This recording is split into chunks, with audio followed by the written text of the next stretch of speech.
अस्सलाम वालेकुम my YouTube family, क्या हाल है आप सबके।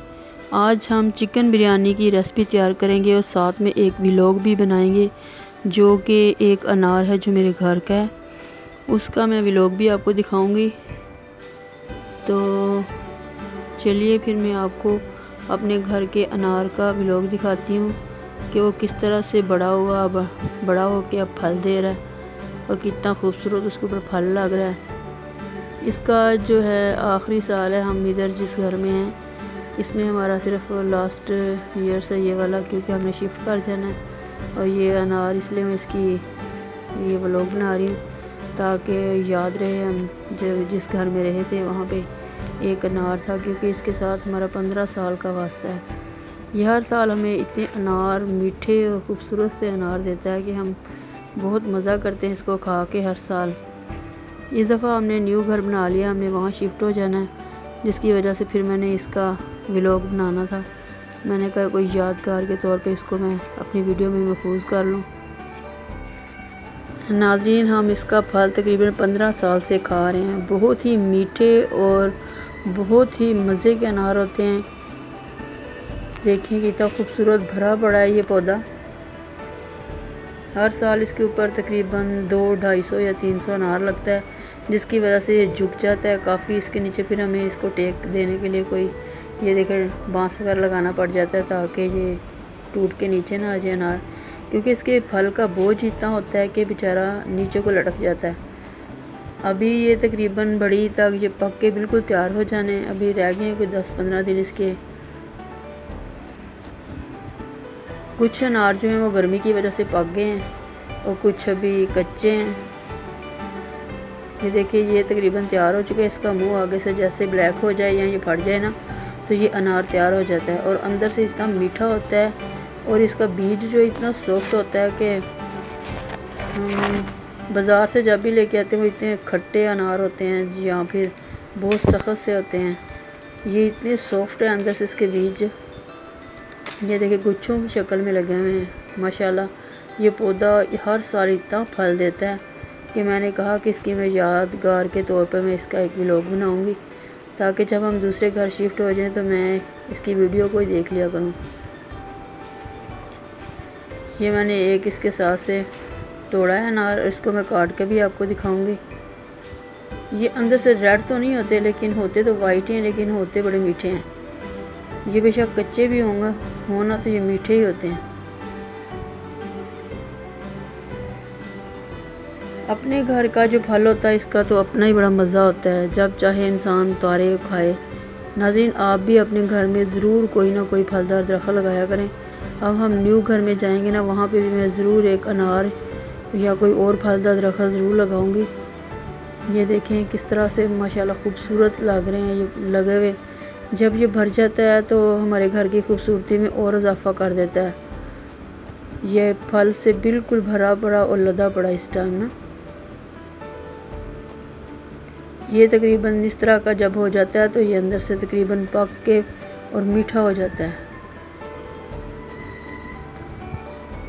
मैंने गलती से दूसरा तोड़ लिया था, ये तोड़ना था, लेकिन वो आगे चली गई तो मैंने वहाँ से वो तोड़ लिया। बाद में मुझे ये नज़र आया था।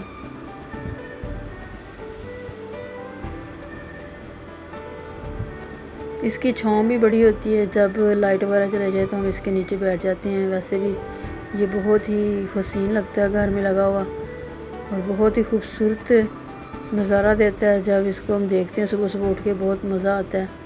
नाज़रीन, आप भी ज़रूर अपने घर में कोई ना कोई फलदार दरख्त लगाएं।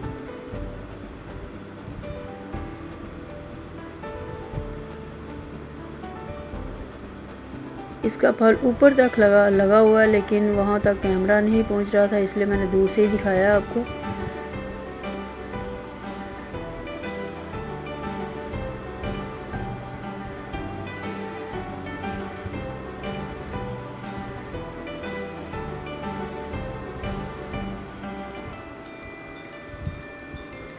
इसके ऊपर माशाल्लाह 250 या 300 अनार लग जाता है और ख़ुद देखें कितना बड़ा पड़ा है।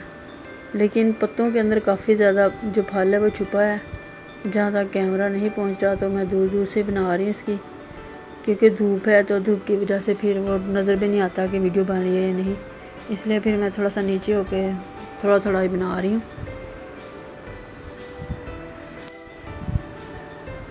ये ऊपर वाले अनार ये तकरीबन पक चुके हैं और साथ में फटे भी हैं, लेकिन उतारे नहीं जा रहे, बहुत ऊंचाई पे हैं।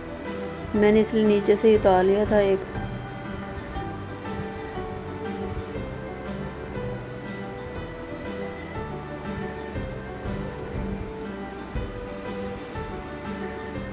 ये देखें माशाल्लाह, कई जगह पे तो बहुत ज़्यादा गुच्छों की शक्ल में लगे हुए हैं।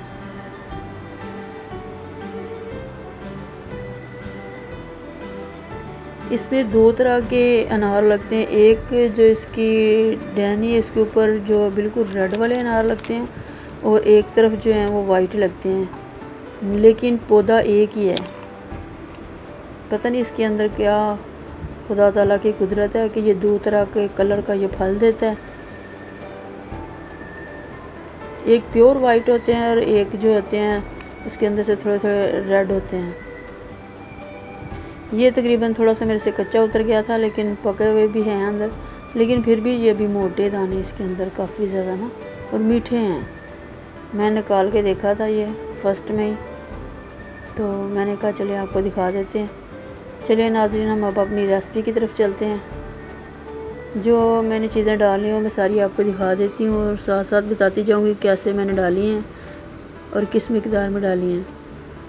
मैंने हाफ़ केजी चावल लिए थे, हाफ़ केजी ही मैंने चिकन लिया था, और एक प्याली दही, और ये गर्म मसाला साबुत, और ये बिरयानी मसाला, और ये घर का मसाला, हल्दी, मिर्च, नमक, और ये टमाटर है, अदरक लहसुन का पेस्ट है, और प्याज हैं 2 बड़ी, और ये साथ सब्ज़ मिर्च है, और ये चिकन, और ये मैंने भिगो कर रख लिए थे चावल, इनका पानी निकाल लिया था।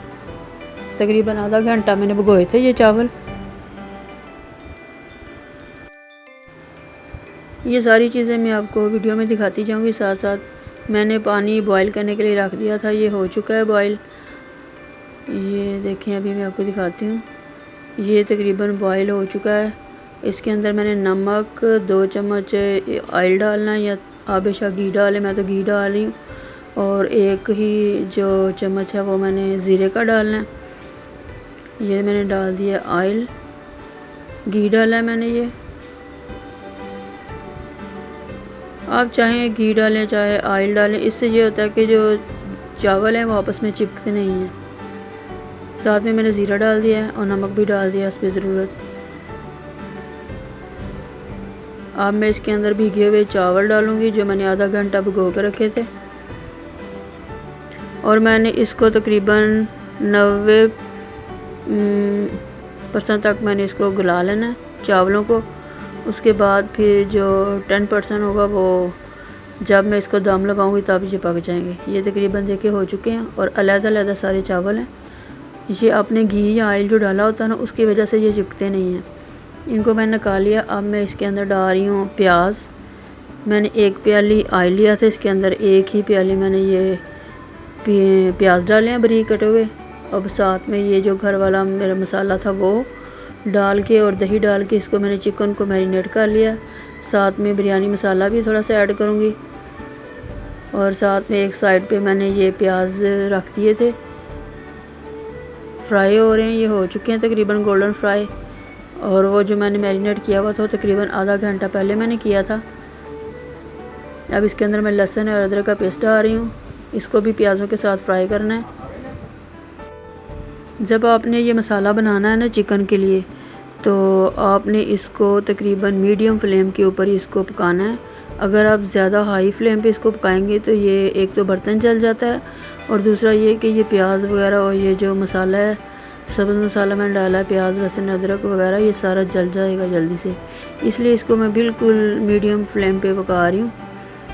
जैसे ही ये थोड़ा सा और फ्राई होगा, इसके अंदर फिर मैं मैरिनेट किया हुआ चिकन डालूँगी।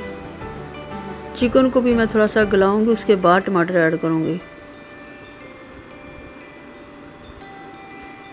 ये देखिए जो मैंने मैरिनेट करके रखा हुआ था चिकन, ये मैं डालने लगी इसके अंदर।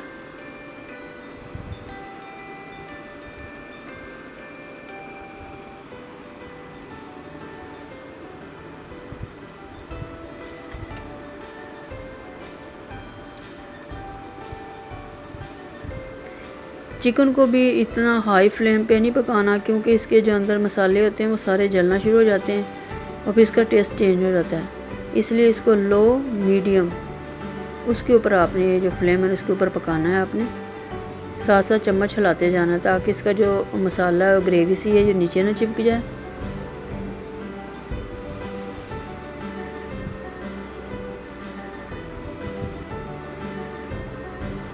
मैं नाज़रीन एक हाथ से काम कर रही हूँ, एक हाथ से मैंने कैमरा पकड़ा हुआ, इसलिए थोड़ा सा स्लो हो गया।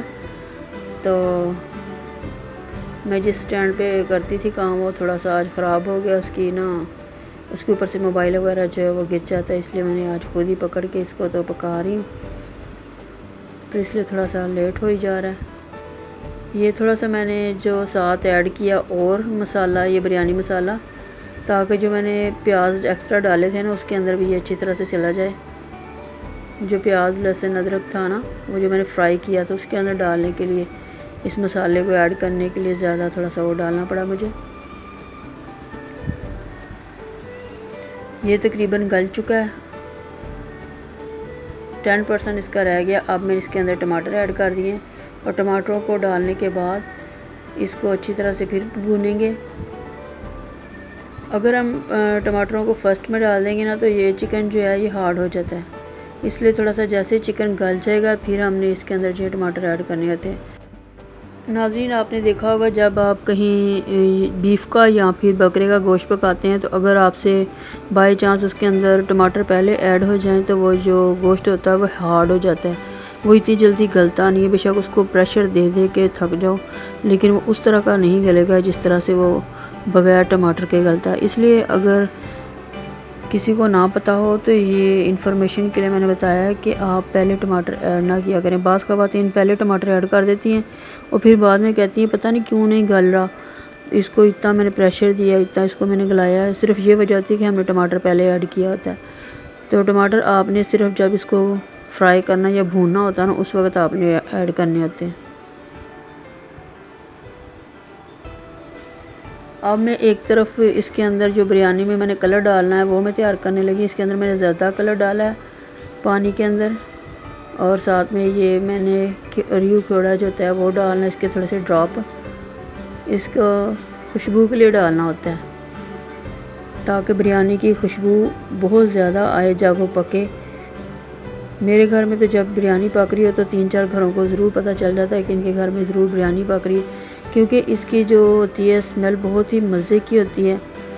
बिरयानी की दूर तक तभी मज़े की लगती है जब उसके अंदर अच्छी तरह से हम चीज़ें अच्छी तरह से डालेंगे और अच्छी तरह से इसका जो हमने ये कौरमा तैयार करना होता है जिसके अंदर ऐड करना होता है वो भी अच्छी तरह से पका हो, तभी जो बिरयानी इसका मज़ा आता है।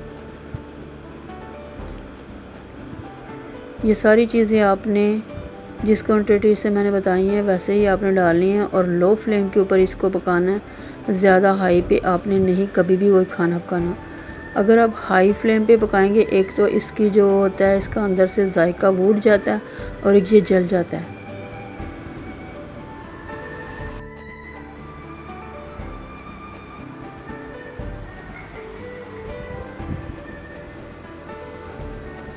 जब ये चिकन ऑयल छोड़ना शुरू कर दे तो आपको पता चल जाएगा कि ये चिकन बिल्कुल तैयार हो चुका है बिरयानी के अंदर डालने के लिए। ये देखें इसका ऑयल ऊपर आ चुका है। अब इसके अंदर मैं डालूँगी सब्ज़ धनिया और साथ में सब्ज़ मिर्च, ये लास्ट में डालना होता है।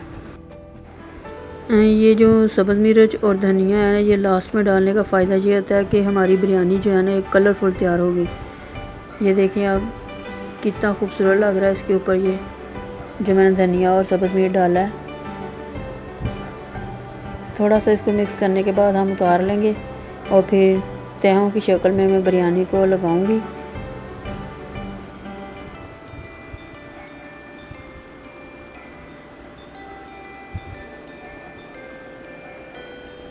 एक दो मिनट ही सिर्फ हमने इसको फ्राई करना है ताकि इसका जो कच्चापन धनिए का और मिर्च का है वो थोड़ा सा ख़त्म हो जाए।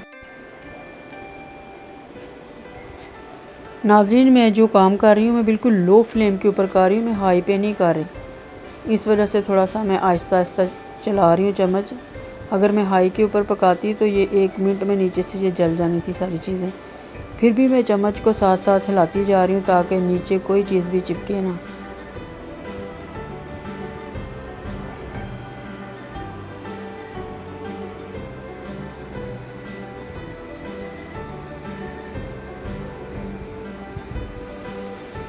ये मसाला तकरीबन रेडी हो चुका है, इसको मैं उतारने लगी हूँ। और अब इसके अंदर मैं जो चावल डाल के कढ़ाई में तो इसकी तहें लगाऊंगी चिकन के साथ। ये जो मैंने चावल बॉईल करके रखे थे वो ठंडे हो चुके थे, अब मैं इसके अंदर डाल रही हूँ।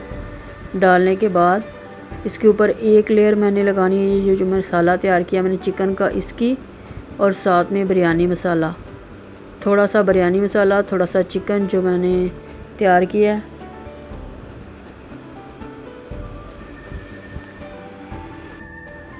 नाज़रीन, एक और बात आपने याद रखनी है कि बाज़ लोग कहते हैं कि हमारी बिरयानी में से खुशबू नहीं आती जैसी बाज़ार की बिरयानी में से आती है। आपकी बिरयानी से इसलिए खुशबू नहीं आती कि आप यकदम पूरा मसाला जो है कौरमे के अंदर डाल देते हैं, जितना भी हो जो हमारा ये बिरयानी मसाले के पैकेट बने होते हैं। तो थोड़ा सा मैं पता क्या करती हूँ, मैं आधा जो होता है वो रख लेती हूँ, आधा कौरमे के अंदर शामिल कर देती हूँ। और जब मैं तहें लगाती हूँ ना, उसके ऊपर एक तो मैं कच्चा ऐसे साथ साथ डालती हूँ, और वो जब दम लगता है ना वो खुद ही पक जाता है। उसकी वजह से उसकी बहुत ही मज़े की खुशबू उड़ रही होती है और पता चलता है कि साथ वाले घर को कि इधर कोई बिरयानी पका रहा है। अब देखें, ये मैं इसी तरह से डाल रही हूँ। एक तह मैंने ये चिकन की लगानी है, साथ में मैंने बिरयानी मसाला थोड़ा थोड़ा करके ऐड करते जाना है। जो पैकेट में मेरे पास था, एक छोटा पैकेट मैंने लिया था, बड़ा नहीं लिया था। आप चाहें तो घर वाला जो मसाला होता है उसको भी ऐड कर सकते हैं, जितना मर्ज़ी आप, जितना आप तीखा खाना पसंद करते हैं वो ऐड कर लें अंदर। मैंने तो ये हाफ़ ये डाला था पहले चिकन में, और उसके बाद हाफ़ इसके ऊपर डाल रही हूँ। और जो क्योंकि मेरे घर में जो बिरयानी है वो थोड़ी सी ना स्पाइसी खाई जाती है, इस वजह से मुझे एक्स्ट्रा थोड़ा सा घर से भी डालना पड़ा, नमक और मिर्च। ये देखिए, इस तरह से मैंने लगाते जाना है।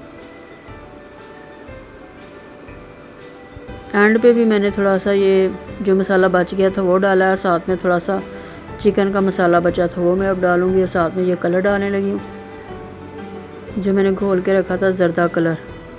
आप चाहें जितना मर्ज़ी जो मर्ज़ी कलर डाल सकते हैं, लेकिन ज़्यादातर अच्छा जो लगता है वो ज़रदा कलर ही अच्छा लगता है, इसलिए मैंने ज़रदा कलर ही यूज़ किया है। ये देखें, ऊपर से भी ये कलरफुल सी नज़र आ रही है, लेकिन जब इसको मैं खोलूँगी ये और ज़्यादा कलरफुल होगी। अब इसको मैं दम के लिए रखूँगी। चूल्हे के ऊपर मैंने नीचे तवा रख लिया था, तवे के ऊपर फिर मैंने इसको लो फ्लेम के ऊपर इसको दम लगाया। ज़्यादा हाई पे दम नहीं लगाना, वरना ये नीचे से फिर ये चिपक सकती है।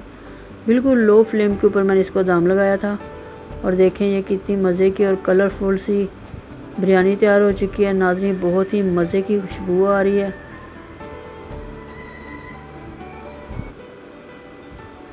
ये देखें कितना मज़े का और कितना खूबसूरत कलर आ चुका है।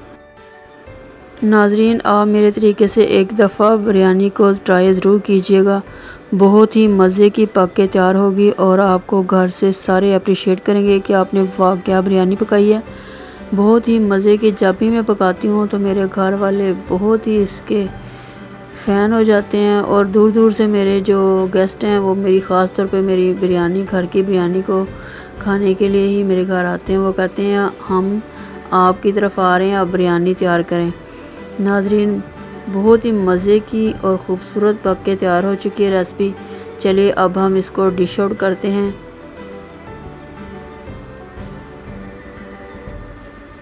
नाज़रीन, अगर आपको मेरी रेसिपी अच्छी लगी हो तो मेरे चैनल को लाइक कीजिए, सब्सक्राइब कीजिए और ज़्यादा से ज़्यादा शेयर भी कीजिए, और अपनी दुआओं में भी याद रखें। चलिए मिलते हैं अगली रेसिपी के साथ। ओके, अल्लाह हाफिज़।